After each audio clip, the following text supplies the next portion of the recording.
रहे हैं जहां से धारा आई निकलता है, तो यहाँ तक कितना पहुंचेगा, धारा आई पहुंचेगा। और यहाँ के बाद कितने रास्ते मिल रहे हैं, दो रास्ते। तो ये दोनों रास्तों में धारा बढ़ जाएगा। मानते हैं कि इस रास्ता में कितना चला जाएगा, I1, तो इस रास्ते में कितना जाएगा, I2। अब बताइए यहाँ तक तो सेम वायर है, तो यहाँ तक क्या आएगा, I1, कोई दिक्कत।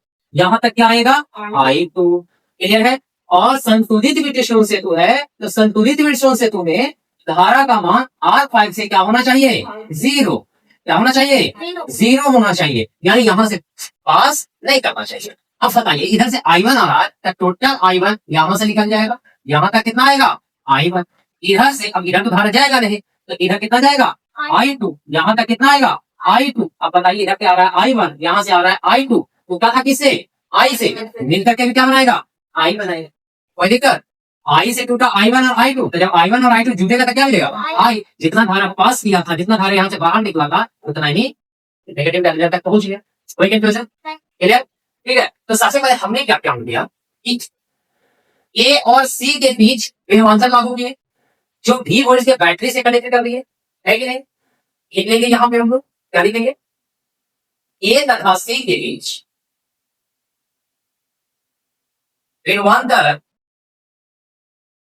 लागू किया गया, जो भी वोल्ट के बैटरी से जोड़ दिया गया, जिससे धारा आई का प्रवाह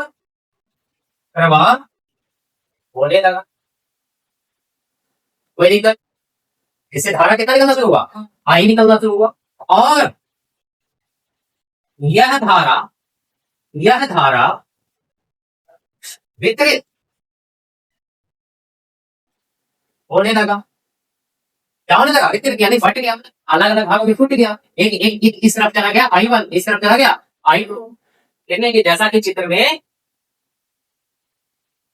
दिखाया गया। कोई दिक्कत, क्लियर है।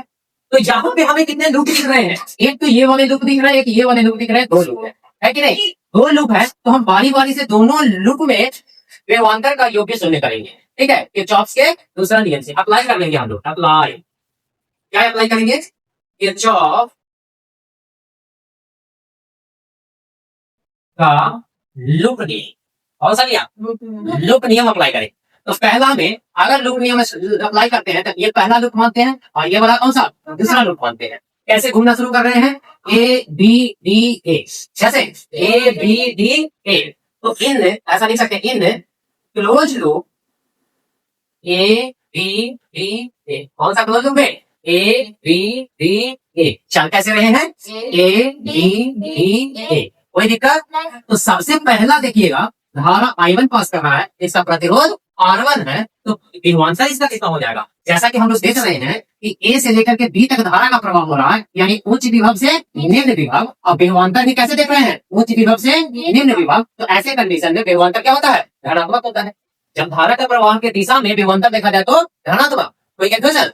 तो धारा के प्रवाह के दिशा में इसका विभवांतर कितना हो जाएगा, तो E बराबर हम लोग जानते हैं IR।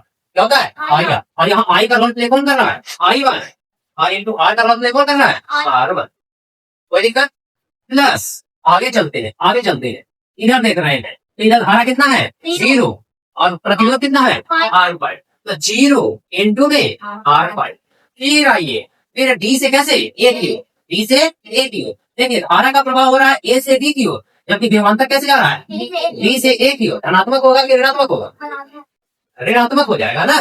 धारा के प्रवाह के विपरीत दिशा का विभवांतर, धारा के प्रवाह के विपरीत दिशा का विभवांतर किसमें होता है, ऋणात्मक में होता है। तो इसका विभवांतर कितना हो जाएगा, I2 इंटू R और के बराबर। और हम लोग जानते हैं कि किरचॉफ लूप नियम कहता है कि जब पूरे एक बंद लूप में घूम जाते हैं, तब विभवांतर का कुल बीजगणितीय योग्य शून्य के बराबर होता है। कंप्लीट। तो I1 इंटू R1 प्लस, इसको मल्टीप्लाई करेंगे क्या मिलेगा, 0, माइनस I2 इंटू R4 बराबर 0। यानी I1 into R1 minus I2 into R4 कितना मिलेगा, 0। I1 इंटू R1 बराबर I2 इंटू R4। इसको इक्वेशन मानिए। आगे आगे इन क्लोज लूप, दूसरा कौन सा, दूसरा बी सी डी बी, यही बताया ना, ठीक है। कौन सा? B C D B. इस प्रोजेक्ट से क्या करते हैं, तो बी से सी की ओर विभवांतर, बी से सी तक का विभवांतर क्या हो जाएगा, क्या हो जाएगा, I1 इंटू ए R2, I1 इंटू ए R2। सी से डी तक का विभवांतर क्या हो जाएगा, प्लस में कि माइनस है, प्लस में कि माइनस है, माइनस, क्या हो जाएगा, I2 इंटू R3। और डी से डी तक का विभवांतर क्या मिल जाएगा, 0 इंटू R5 बराबर 0। पूरे रूप में घूम गए, टोटल डिस्टेंस के योग्य 0 के बराबर। तो I1 R2 minus I2 R3 plus ये 0 हो जाएगा बराबर में 0, यानी I1 R2 minus I2 R3 बराबर क्या मिलेगा, 0। यानी I1 इंटू R2 बराबर में क्या मिल जाएगा, I2 इंटू R3। इसको इक्वेशन मानिए सेकंड। कोई दिक्कत? अब करना क्या है, कुछ नहीं, समीकरण फर्स्ट बाई सेकंड, पहला में दूसरा से क्या कर देंगे, भाग में देंगे। तो पहला समीकरण क्या है, I1 इंटू R1 बराबर I2 इंटू R2।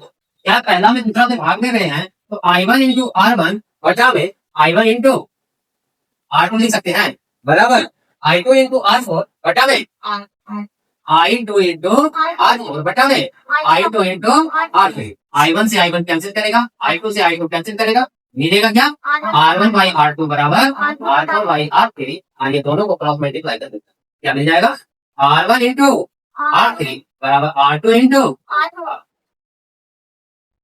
कैंसिल कर देंगे। क्लियर? ये है संतुलित विकर्ण सेतु का स्थिति यानी कंडीशन। ये पहला प्रतिरोध और तीसरा प्रतिरोध का गुणनफल दूसरे और चौथे प्रतिरोध के गुणनफल की क्या होना चाहिए, बराबर होना चाहिए, तब विकर्ण सेतु यानी संतुलित विकर्ण सेतु का स्थिति प्राप्त।